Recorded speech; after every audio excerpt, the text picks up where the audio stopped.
بسم اللہ الرحمن الرحیم۔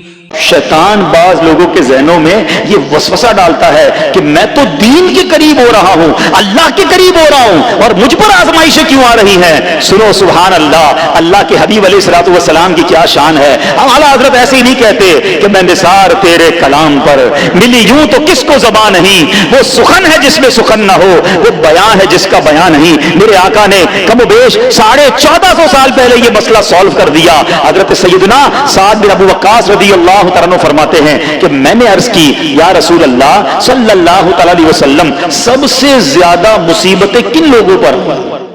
گلی مکا دی نا، پنجابی میں کہتے ہیں نا گالی بات ہی ختم کر دی۔ حضور یہ بتائیں سب سے زیادہ مصیبتیں کن لوگوں پر آئیں؟ پیارے آقا نے فرمایا انبیاء پر۔ اللہ اکبر، اللہ کے سب سے قریب تو انبیاء ہیں نا، انبیاء پر، پھر ان لوگوں کے بعد جو لوگ بہتر ہیں، پھر ان کے بعد جو بہتر ہیں۔ سنو اب اگلا جملہ، بندے کو اپنی دینداری کے اعتبار سے مصیبت میں مبتلا کیا جاتا ہے۔ اگر وہ دین میں سخت ہوتا ہے اس کی آزمائش بھی سخت ہوتی ہے، اگر وہ دین میں کمزور ہوتا ہے تو اللہ عز و جل اس کی دینداری کے مطابق اسے آزماتا ہے۔ بندہ مصیبت میں مبتلا ہوتا رہتا ہے یہاں تک کہ اس کے دنیا میں ہی اس کے سارے گناہ بخش دیے جاتے ہیں۔ گویا اللہ کی یہ رحمت ہے کہ بندہ بڑا نیک ہو رہا ہے، رب چاہتا ہے کہ اس بندے پر آزمائش بھیجوں، میرا نیک بندہ صبر کرے، اس کے گناہ معاف ہو جائیں اور میرے پاس آئے تو اس کو جنت میں داخل کر دوں۔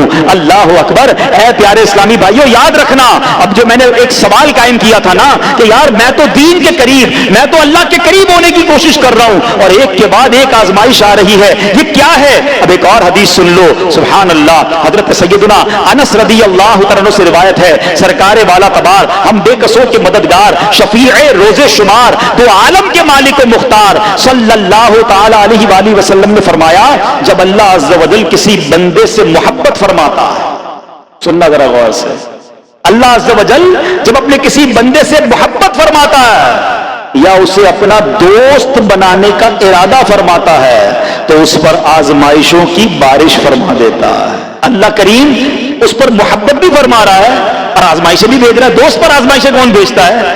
دوست کو تو راحتیں ڈالی جاتی ہیں۔ ہائے ہائے، اب یہی تو امتحان ہے، یہی تو چیک ہے۔ سنو، نبی پاک فرماتے ہیں جب اللہ اس پر آزمائش بھیجتا ہے نا تو بندہ اپنے رب کو پکارتا ہے، اے میرے رب عز و جل، تو اللہ فرماتا ہے میرے بندے تو جو کچھ مجھ سے مانگے گا میں تجھے عطا فرماؤں گا، تو جلد ہی تجھے دے دوں گا اور اسے تیری آخرت کے لیے ذخیرہ کر دوں گا۔ سبحان اللہ، یعنی اللہ والوں کو آزمایا جاتا ہے، ان کے درجات بلند کیے جاتے ہیں، ان کے گناہ معاف کیے جاتے ہیں۔ تو اے میرے پیارے اسلامی بھائیوں، کبھی بھی یہ ذہن میں خیال مت لانا کہ یار میں دین میں قریب آ رہا ہوں، میری آزمائشیں بڑھ رہی ہیں۔ سمجھ لو امتحان شروع ہو گیا ہے، ٹیسٹ شروع ہو گیا ہے، اب اس ٹیسٹ میں مجھے کامیاب ہونا ہے اور اللہ کے مزید قریب جانا ہے۔ زندگی میں جو گناہ ہو گئے ہیں یہ میرے گناہوں کا انشاءاللہ کفارہ بن جائے گا، میرے درجات کی بلندی کا سبب بن جائے گا۔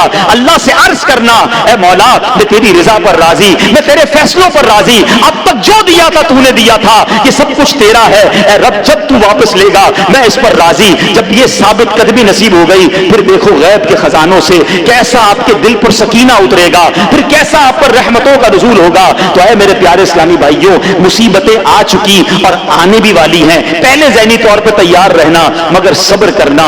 یہ چند دنوں کی، چند گھنٹوں کی، چند لمحوں کی مصیبت ہے مگر یہ تمہارے درجات کو بلند کر دے گی۔ صدق اللہ العظیم۔